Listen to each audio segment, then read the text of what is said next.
Bienvenidos y bienvenidas a su programa Monseñor Romero y la misión del Evangelio. Un programa que lleva dos objetivos: conocer a Monseñor Romero y estudiar la Sagrada Escritura con un juicio crítico desde la teología de la liberación. Cada día tendremos un encuentro con Monseñor Romero y con el Dios de Jesús.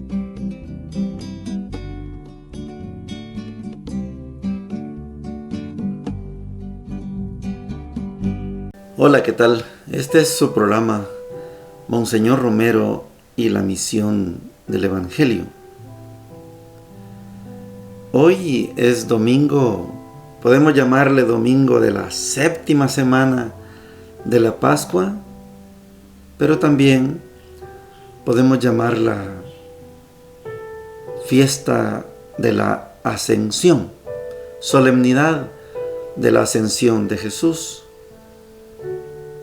Antes, la fiesta de la Ascensión se celebraba el jueves, exactamente a los 40 días de la resurrección de Jesús. Es un acontecimiento que lo describe Lucas y que hoy vamos a escuchar lo de Marcos. Pero usted y yo ya sabemos que eso que vamos a leer hoy no es de Marcos, ya lo vamos a estudiar. En la primera parte, Monseñor Romero, en medio de su vida ordinaria, se le presentan situaciones sumamente delicadas, difíciles, como cualquier religioso consagrado, que no es difícil de asimilar. Entonces, en la primera parte, en esta vida ordinaria de Monseñor, él se reúne con el equipo en lo que llama él desayuno de asesoramiento para la homilía. Algún día nos va a decir Monseñor quiénes eran estos del equipo. Por poquito uno va descubriendo que ahí estaba Padre Walter Guerra, John Sobrino y Yacuría, el Padre Montes, la encargada de los medios de comunicación, el Padre Jerez. Vamos a ir conociendo. Está el desayuno y hay un tema súper delicado. Están dispuestos a revisar ellos el tema de la fe y la política. Y él dice, debería haber una pastoral especificada para estas organizaciones revolucionarias político-populares para que no pierdan la fe. Y dice, seguramente aquí hubo una falta de asesoramiento, de acompañamiento para estas organizaciones. Tema muy delicado, la fe y la política. Segundo tópico, la reunión con las madres superioras religiosas para analizar qué fue lo que pasó con estas hermanas, las dos hermanas de Arcatao, guadalupanas, que fueron expulsadas, mandadas a Guatemala y que ahora están de regreso y están deseosas de ir a trabajar a Arcatao, pero no depende de ellas, depende de la Madre General. Así funciona la estructura de la vida religiosa. En esta reunión con las religiosas, están viendo qué fue lo que pasó. ¿Cómo se sienten las dos hermanas? Una de ellas da un hermoso testimonio de querer seguir en ese camino. Monseñor sugiere que se mantenga esta dinámica de reflexión, de evaluación. Vamos a la parte final, que es lo que les decía, lo más delicado para cualquiera que está en la vida consagrada. Monseñor va a almorzar con las oblatas al Divino Amor y se encuentra, seguramente Monseñor ya lo sabe, con una escena dolorosa. Madre Carmen María Scaglietti ha decidido dejar la vida religiosa. Es la Madre Superiora y ha decidido dejar la vida religiosa. Claro que es un dolor en el alma para sus compañeras. Claro que es un dolor en el alma para Monseñor Romero. ¿Y qué se puede hacer cuando una religiosa decide retirarse? Solo hay que acompañarla. No hay otra cosa que hacer. Y Monseñor les anima a las que se quedan y a las que se va le solicita que aunque ya no va a ser religiosa, sea siempre fiel servidora de la Iglesia. ¿Qué más puede decir Monseñor? ¿Qué más se puede decir ahí? Nada. Hay que respetar la decisión. Si se va, váyase bien y manténgase fiel. Oigamos a Monseñor. Sábado 2 de junio. Tuvimos el desayuno de asesoramiento para la homilía. Discutimos bastante el tema de la fe y política, la necesidad de una pastoral especificada para que puedan cultivarse esas inquietudes políticas de algunos cristianos más promovidos, principios y reflexiones que no se pueden hacer en una pastoral masiva. Mientras tanto, hay que hacer lo que se puede para que los que se han organizado en las organizaciones políticas populares no pierdan la fe que tal vez fue la que inspiró su compromiso político. Creo que por falta de un seguimiento capacitado de la Iglesia puedan perder esa fe y orientarse por soluciones desviadas. Desde las 9 tuvimos una reunión con las superioras religiosas para analizar el caso de las hermanas expulsadas de Arcatao, expulsión que fue corregida por el mismo gobierno y que da capacidad para que las hermanas puedan volver, aunque se espera un permiso de la superiora general. El relato de una de las religiosas fue muy conmovedor, sobre todo por su espíritu de entrega con que quiere continuar su trabajo en aquel ambiente donde ella se siente sumamente comprometida y cree que la ausencia sería dañina y haría retroceder lo que se ha progresado en esas reflexiones. Las religiosas de otras congregaciones manifestaron su solidaridad con estas hermanitas ejemplares y las invité a que con frecuencia hiciéramos estas evaluaciones y estas reflexiones que nos vayan identificando más con la pastoral de la arquidiócesis, que no trata de imponer, sino de dialogar para que todos convencidos caminemos por donde el Señor quiere que caminemos. Fui a almorzar con la comunidad de las religiosas oblatas al Divino Amor, ya que con tristeza muy grande tienen que despedir a su actual superiora, la Madre Carmen María Scaglietti, que ha decidido dejar la vida religiosa y regresar a Costa Rica, su patria. Vi muy consternadas a todas las hermanas y traté de animarlas con espíritu eclesial, lo mismo que a la Madre Carmen, para que, aunque ya no sea religiosa, sea siempre fiel servidora de la Iglesia.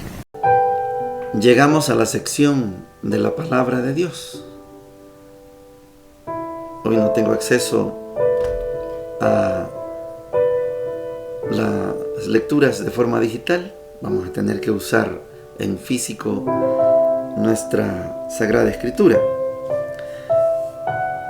La primera lectura está tomada de los Hechos de los Apóstoles, capítulo 1, versículos del 1 al 11, y dice lo siguiente: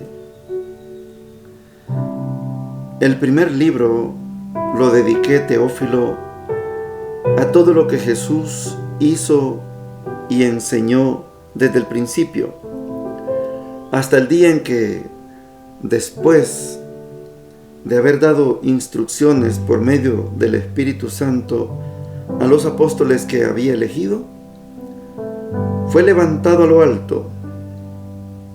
A estos mismos, después de su pasión, se les presentó dándoles pruebas de que vivía, dejándose ver de ellos durante 40 días y hablándoles del reino de Dios. Mientras estaba comiendo con ellos, les ordenó: no se vayan de Jerusalén, sino aguarden la promesa del Padre que oyeron de mí. Porque Juan bautizó con agua, pero ustedes serán bautizados con Espíritu Santo dentro de pocos días. Ellos, en cambio, habiéndose reunido, le preguntaron: Señor, ¿es en este momento cuando le vas a restablecer el reino a Israel? Él les contestó: no es cosa suya conocer el tiempo y el momento que el Padre ha fijado con su propia autoridad. Al contrario, ustedes recibirán una fuerza cuando el Espíritu Santo venga sobre ustedes, y de ese modo serán mis testigos en Jerusalén, en toda Judea y Samaria, y hasta los confines de la tierra. Y dicho esto, fue levantado en presencia de ellos, y una nube le ocultó a sus ojos. Como ellos estuvieron mirando fijamente al cielo mientras él se iba, se les presentaron de pronto 2 hombres vestidos de blanco, que les dijeron: Galileos, ¿por qué permanecen mirando al cielo? Este Jesús, que de entre ustedes ha sido llevado al cielo, volverá, así tal como le han visto marchar al cielo. Palabra de Dios. Te alabamos, Señor. ¿Qué hay que decir de esto? Bueno, hay que decir que el Evangelio original era uno solo. El Evangelio de Lucas era uno solo. Desde que se le aparece el ángel a María hasta que desaparece Pedro y Pablo en los Hechos de los Apóstoles. Pero la Iglesia, aludiendo al volumen, se imagina 24 capítulos del Evangelio de Lucas, 28 de los Hechos de los Apóstoles, es un libro muy grande. Y decidieron: partámoslo en 2. Uno que hable de la vida de Jesús y otro que hable de la vida de la Iglesia. Al libro que hable de la vida de Jesús le vamos a llamar Evangelio según San Lucas, y al libro que hable de la vida de la Iglesia le vamos a llamar Hechos de los Apóstoles. Pero ¿y cómo hacemos? Hagámosle una conclusión al primer libro, al libro del Evangelio de Lucas, y hagámosle una introducción al libro que habla de la vida de la Iglesia, que se va a llamar Hechos de los Apóstoles. Esto que hemos leído es la introducción al segundo tomo del Evangelio de Jesús según San Lucas. Esto fue lo que pasó. la ascensión de Jesús se describe así, como un libro que presenta a Jesús marchándose hacia el cielo. Si fuera el Evangelio de Juan, no tendríamos ningún problema de ver a Jesús yéndose al cielo, porque Él es Dios. Pero no estamos en el Evangelio de Juan, estamos en los Hechos de los Apóstoles, que es el Evangelio en su segunda parte. La segunda lectura está tomada de la carta de San Pablo a los Efesios. Así se llama, carta de San Pablo a los Efesios, aunque en el estudio que hemos realizado, ustedes saben que esta carta no la escribió Pablo. ¿Por qué decimos que no lo escribió? Lo dicen los estudiosos. Porque aquí hay elementos que son propios de los 4 evangelios. Y Pablo no tuvo acceso a ninguno de los 4 evangelios. Esa es una dicha de usted y yo. Nosotros tenemos esa dicha de tener 4 evangelios. Hay más, pero la iglesia considera estos los evangelios canónicos, los que son inspirados por Dios. Los otros dicen, no, hay una cantidad de elementos para decir por qué sí y por qué no. Vamos a leer Efesios capítulo 1, versículos del 15 al 20. Y dice lo siguiente: por eso, también yo, al tener noticia de su fe en el Señor Jesús y de su caridad para con todos los santos, no ceso de dar gracias por ustedes, recordándoles en mis oraciones, para que el Dios de nuestro Señor Jesucristo, el Padre de la Gloria, les conceda espíritu de sabiduría y de revelación, para conocerle perfectamente, iluminando los ojos de sus corazones, para que conozcan cuál es la esperanza a que han sido llamados por Él, cuál la riqueza de la gloria otorgada por Él en herencia a los santos, y cuál la soberana grandeza de su poder para con nosotros, los creyentes, conforme a la eficacia de su fuerza poderosa, que desplegó en Cristo, resucitándole de entre los muertos y sentándole a su diestra en los cielos, por encima de todo primogénito, potestad, virtud, dominación, y de todo cuanto tiene nombre, no solo en este mundo, sino también en el venidero. Sometió todo bajo sus pies y le constituyó cabeza suprema de la iglesia, que es su cuerpo, la plenitud del que lo llena todo en todo. Palabra de Dios. Te alabamos, Señor. Les decía por qué no puede ser esta una carta de Pablo. Porque está refiriéndose a Jesús sentado a la derecha del Padre. Esta confesión de Jesús sentado a la derecha comenzó con el protomártir Esteban, pero el Evangelio de Juan lo consuma, lo sostiene, lo defiende. Y Pablo no tenía escrito el discurso de Esteban. Veo a Jesús sentado a la derecha del Padre. Pablo estuvo presente en el martirio, pero no leyó nunca el discurso completo de Esteban. Pablo tampoco tuvo acceso al Evangelio de Juan. Y Juan sí. Juan consolida todo esto de la Santísima Trinidad. Lo que estudiamos ayer de Juan es formidable.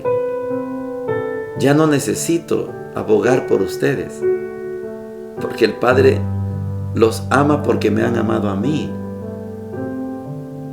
O sea, hay una conexión directa con el Padre, porque yo soy uno con el Padre. Y el Espíritu Santo, sí, Él es un enviado, es parte de nosotros. Y se consolida en San Juan la figura de la Santísima Trinidad. Oigamos el Evangelio de hoy, tomado, le decía, de Marcos, capítulo 16, versículos del 15 hasta el 20. Y dice lo siguiente: y les dijo: vayan por todo el mundo y proclamen la buena nueva a toda la creación. El que crea y se bautice, se salvará. El que no crea, se condenará. Estos son los signos que acompañarán a los que crean en mi nombre. Expulsarán demonios, hablarán en lenguas nuevas, agarrarán serpientes en sus manos, y aunque beban veneno, no les hará daño. Impondrán las manos sobre los enfermos y se pondrán bien. Con esto, el Señor Jesús, después de hablarles, fue elevado al cielo y se sentó a la diestra de Dios. Ellos salieron a predicar por todas partes, colaborando el Señor con ellos y confirmando la palabra con los signos que le acompañaban. Palabra del Señor. Gloria y honor a ti, Señor Jesús.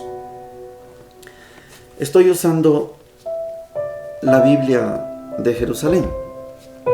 Es una Biblia de estudio.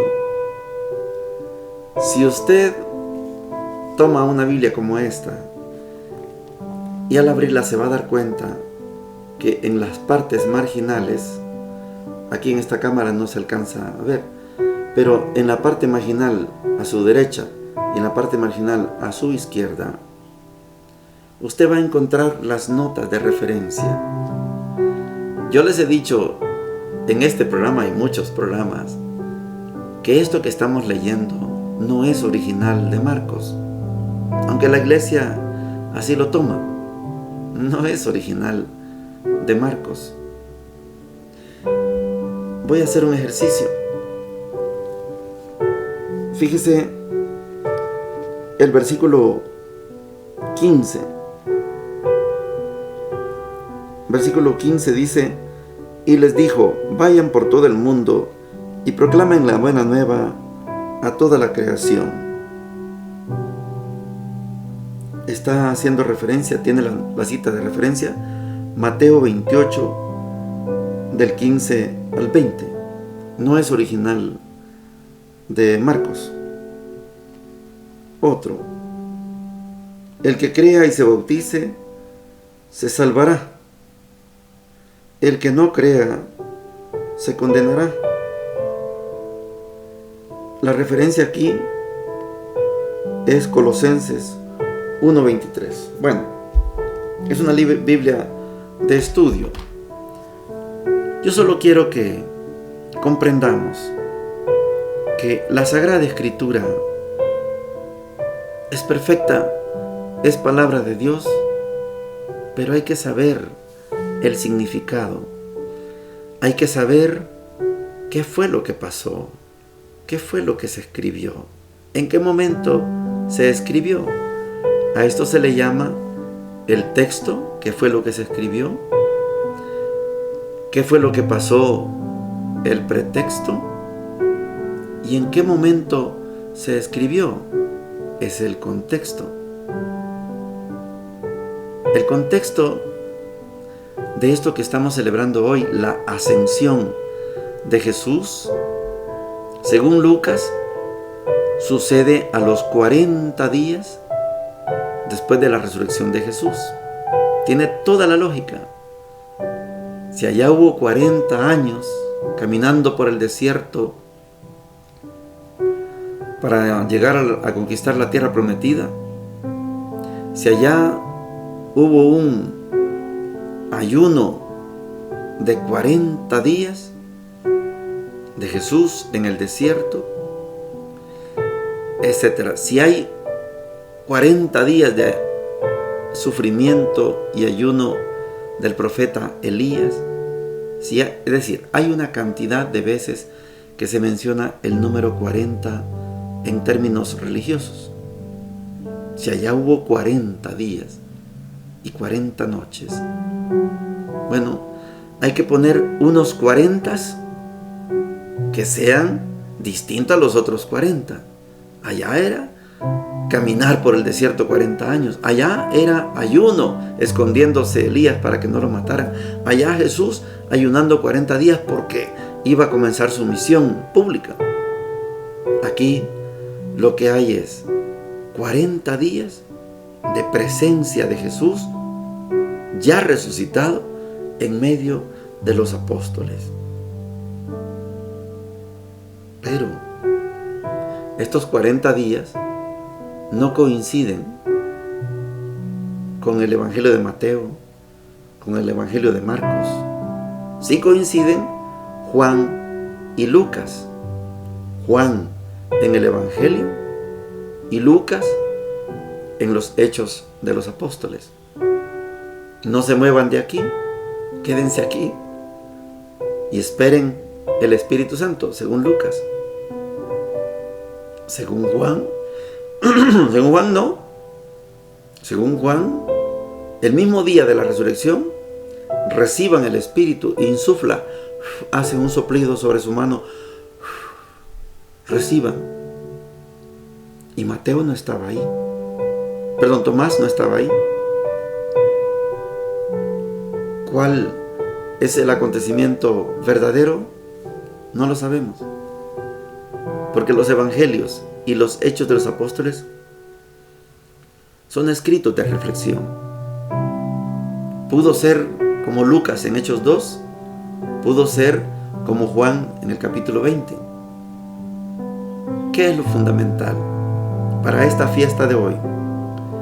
Que Juan presenta a Jesús caminando con los apóstoles por 40 días. Y Lucas presenta una comunidad encerrada por miedo. Y en el día 50 llega el gran momento. Llega el Espíritu Santo. Y todos los miedos se acabaron. Las puertas se abrieron de par en par. Ahora toca, como comunidad actual de 2024, entender que esto que estamos celebrando hoy es verdaderamente un fenómeno.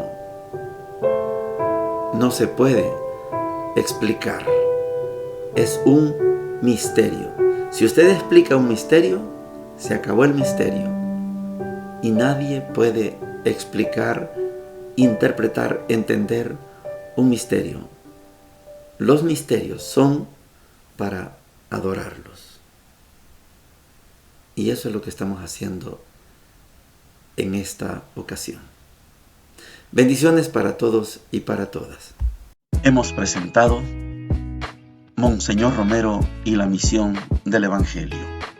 Hasta la próxima.